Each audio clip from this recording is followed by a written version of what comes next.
Mr. Snow? Kezdem én.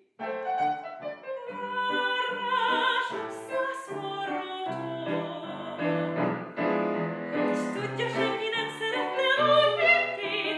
Egy végenházban élünk, meg a volt mentén. Ott vár rám majd Mr. Snow.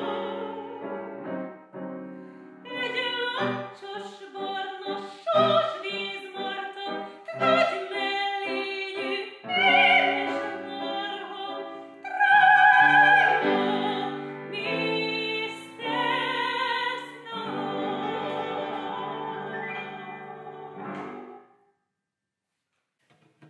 Az első dal, amit választottunk a musicalre, a Carouselből Carrie-nek a dala.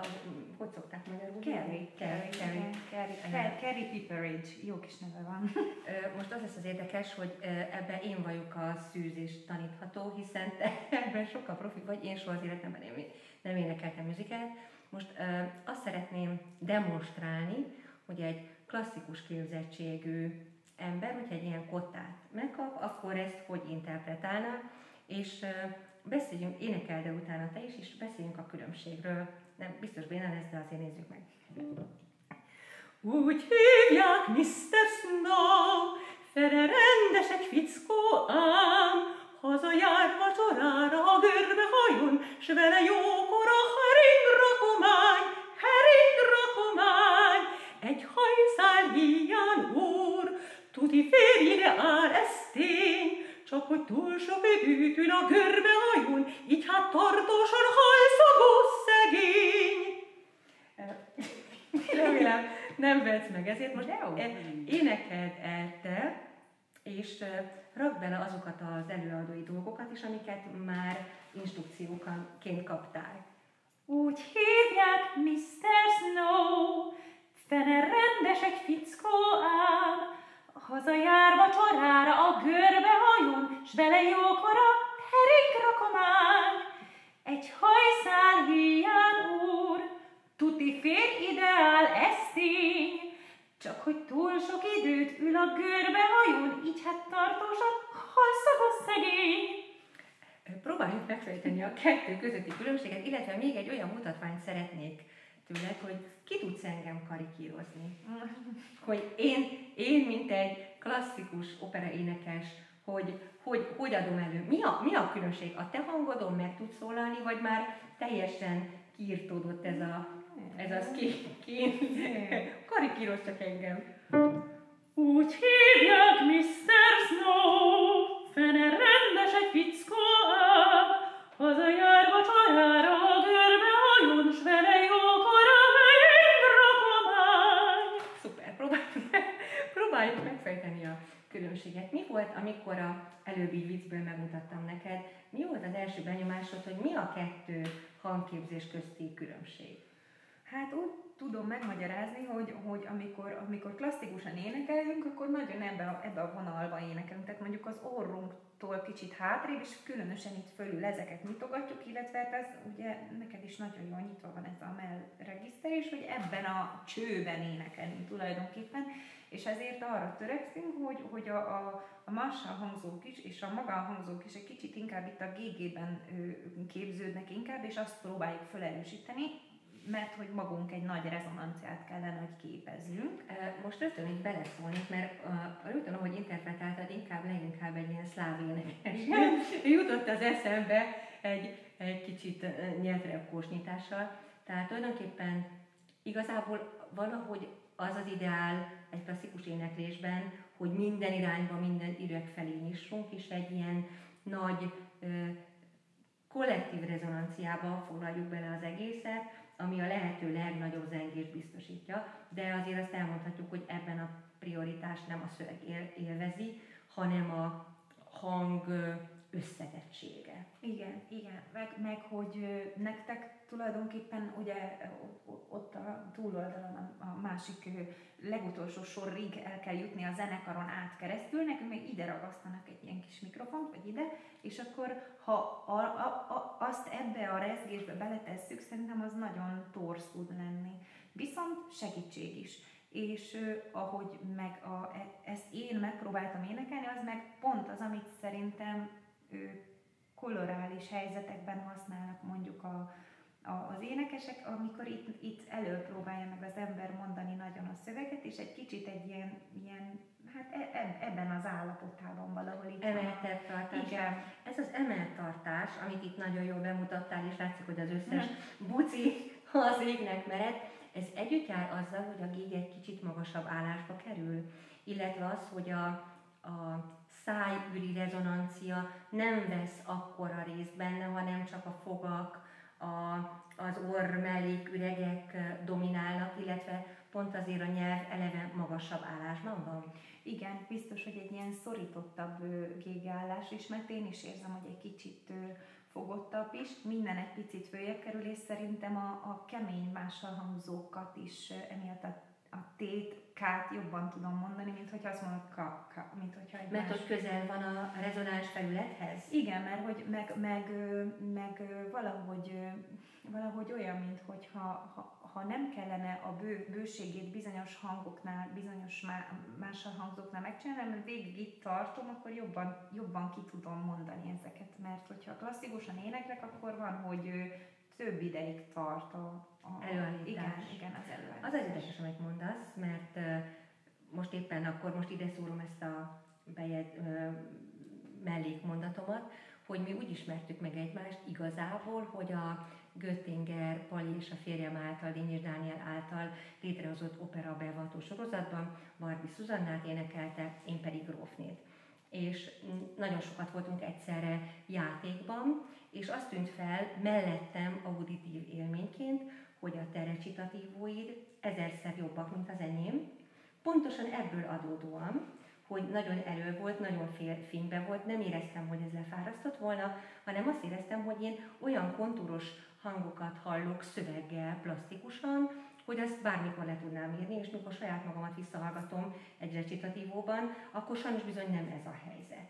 Tehát tulajdonképpen azt mondom, hogy amit te musical éneklésben megtapasztaltál, az egy az egyben kicsi lazítással átültethető egy klasszikus műfajnak a recitatívóiban, és lehet, hogy ugye a Szuzannában annyi recitatívó van, mint az összes többi Mozart szerepben együtt, hogy lehet, hogy ez neked egyszerűen egy hatalmas előny volt. Biztos vagyok benne, mert nagyon sokszor van az, különösen musicalekben, ami egy szabadabb műfaj, mert nem annyira kötött az, hogy pontosan azokat is abban a sorrendben is annyi ideig kitartani, mert nem várnak rá mások, nem, szóval szabadabb.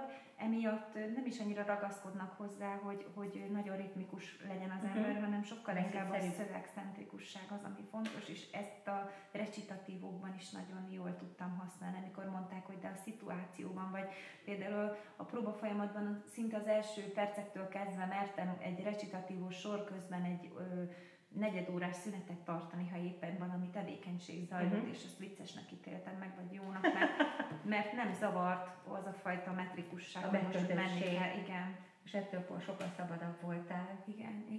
Hát akkor most visszafelé is találtunk egy ilyet. Akkor nézzünk egy olyan részt, ahol nem csak a kényelmes középbeszédlágéba vagyok, hanem egyszerűen át kell menni egy klasszikus értelembe vett fejregiszter fele. Hogy azt hogy oldod meg, milyen technikai trükköket alkalmazom. Mondjuk nézzük meg ezt a részt. Ha csókolni próbált az oltári bűz, kiütött ott a konyha kövén, de most, hogy imádott és hűtársam ő, már a hek lett a kedvenc bokém. Ez szuper. De tényleg őszintén, nem is tudok olyan sok mindent bele szólni, inkább kielemzem, hogy amikor itt a középlágénak számító A hang után egy ciszt, ami már egy fejregiszter fele vagy, mi történik benne a testedben? Hát választhatók, vagy az van, hogy megtartom ezt a szorított gégeállást, és akkor ezt viszem fölfelé, és azt mondom, hogy de most, hogy imádott és hűtársam ő, már a hek lett a kedvenc bokém. Attól függ, mert hogyha azt kéri a zenekaros, vagy a zenekar, meg a karmester, és a zenekari hangszerelés, hogy erősebb maradjon ez a dolog, akkor kénytelen vagyok ezt választani, és megpróbálni minél egyenesebben énekelni, és egyre kevesebb rezonanciával. Ha viszont lehetőség van rá, mert kilassulnak, vagy esetleg piánót is lehet énekelni, akkor biztos, hogy amiatt, hogy van mikroport és van lehetőségem levegősebben énekelni, akkor lehet, hogy inkább azt csinálom, hogy de most, hogy imádott és hőtársam ő, már a hek lett a kedvenc bugim. Igen, és ezt tulajdonképpen bekevered a klasszikus technikát. Igen. És hogy lehetne ebből egy olyan dolgot csinálni, hogy mert ennek a hangnak a színe ugye elválik a másikra. Igen. Hogy lehetne egy olyan dolgot megcsinálni, hogy maradna ez a kicsit egyenesebb hang, de a pozíciót, azt a klasszikus pozíciót használod, de kevesebb vibrátóval, kevesebb lazítással, és ezt úgy éred el, hogy egyszerűen kevesebb levegőt pumpálsz alá. Tehát csak a pozíciót veszed a klasszikusból, de nem bővíted sem hátra, és nem adod azt a turbofokozatot, amit mondjuk egy musicalbe adnál, hanem csak arra törekszel, hogy egyszerűen egy ilyen egyszerűbb, ugyanannyi vibrátót tartalmazó hangot énekeljél, mint amennyit itt. Hát nem tudom, most csak találgatok, de talán lehet, hogy talán úgy, hogy csak a támaszt tartom, és akkor fölé tulajdonképpen úgy éneklem meg ezt a sort, hogy csak a mással hangzók szünet, tehát mással hangzóknak a kimondása szakítja meg egy pillanatra. Igen, tehát ez a klasszikus hely elől van, nem bővített hátra, de nem is alkalmazod azt a nyers erőt, hogy mi történik akkor. Létre tud-e jönni egy olyan musicalesen egyenes hang, de nem préselt hang. Ezt nézzük meg. Jó.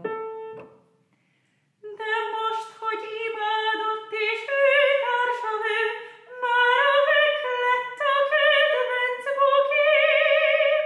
Ez például nekem nagyon tetszik. És tudsz olyat csinálni, hogy a kedvenc bukémban az se lesz klasszikus vibrátó alatt, hanem az is egy kicsit ilyen egyenesen kizengetett lesz, hogy ez most csak egy ilyen Hájó Kovács módra. De most, hogy imádott és hőtársam ő, már a hek lett a kedvenc bugim. Igen, nem gondolod azt, hogy esetleg ez stilárisan egy fajtább? De, abszolút. Mondom, hogy nagyon sokféle verziója lehet megoldás is. Van, hogy amiatt, mert zeneileg nem tudjuk összehozni, ezért a stílus egy picit sérül. Tehát van, hogy az idő, ami a rendelkezésem rá, mondjuk, ha nincs olyan lassításom, vagy ilyesmi, akkor még át kell nyúlnod egy másik stiláris eszközt. Nézzük meg ezt az egész, ezt az utolsó részt, amikor jönnek már abszolút olyan magasságok, amik fejregiszteri dolgok, hogy itt milyenféle lehetőséget találnánk erre. Sok száz forró tyúk, hogy tudja, senki nem szeretne úgy, mint én, egy víkenházban élni rend a part mentén. Ott várja majd Mr. Snow, egy loncsos barna sós vízmarta, nagy mellényű, édes marha, drága Mr. Snow.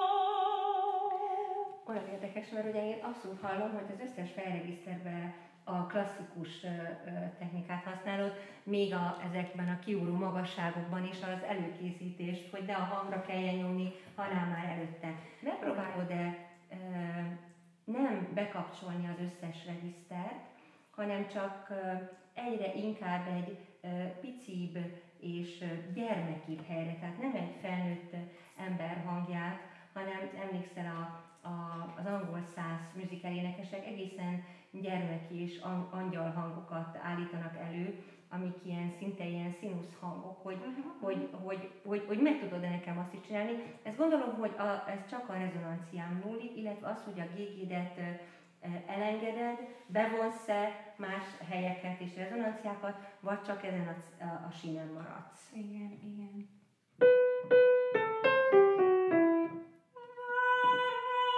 Sok száz forró tyúk, hogy tudja, senki nem szeretne úgy, mint én, egy víkenházban élni rend a part mentén.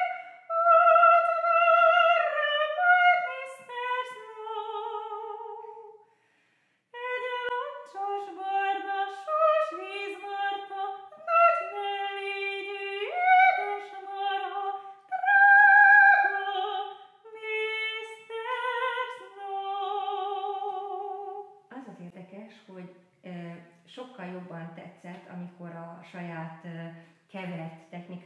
énekeltél, de itt a végén, igen, de itt a végén, amikor ez a fölmenő rész volt, azt gondolom, hogy egész biztosan stílusosabb.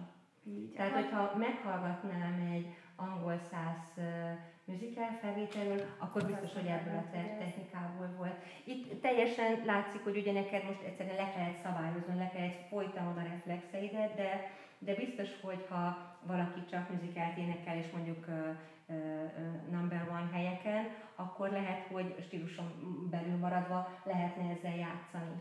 Biztos, igen, meg egyébként ha szerintem, hogyha valaki csak erre a műfajra van ráállva, akkor kényelmesebb is, mert tulajdonképpen végig itt vezeti, és nem nagyon kell, hál' Istennek, itt semmit sem mahinálni. Tehát nekem most le kellett állítani, nem mahinálják, de tulajdonképpen kényelmesebb lenne, hogyha én ezeket énekelném csak és kizárólag, hogy nem levegőt ráengedve, hanem ezen a vonalon megtartani, meg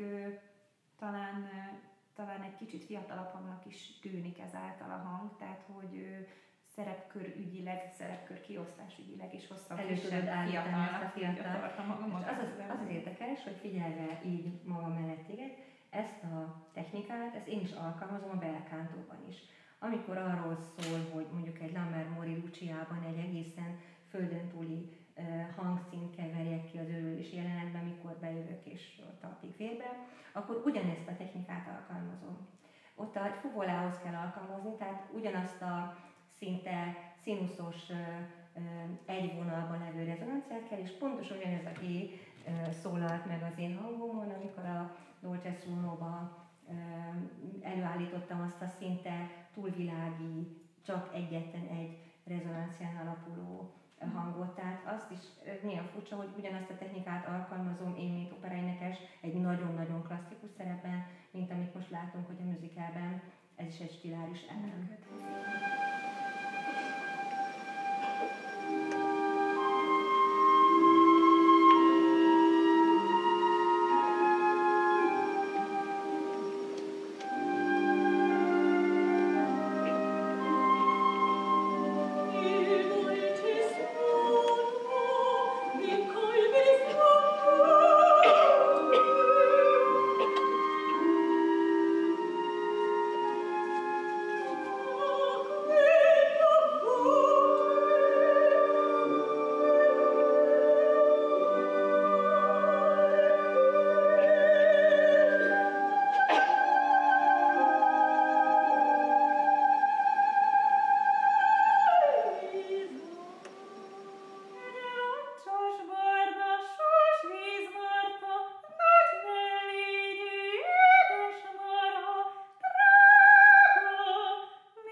Hallgattunk Emma Kirbyt orva szájba, éjjel-nappal, az első CD, amit kaptam, Emma Kirbynek a Csodálatos Exultate Jubilate című CD-je volt.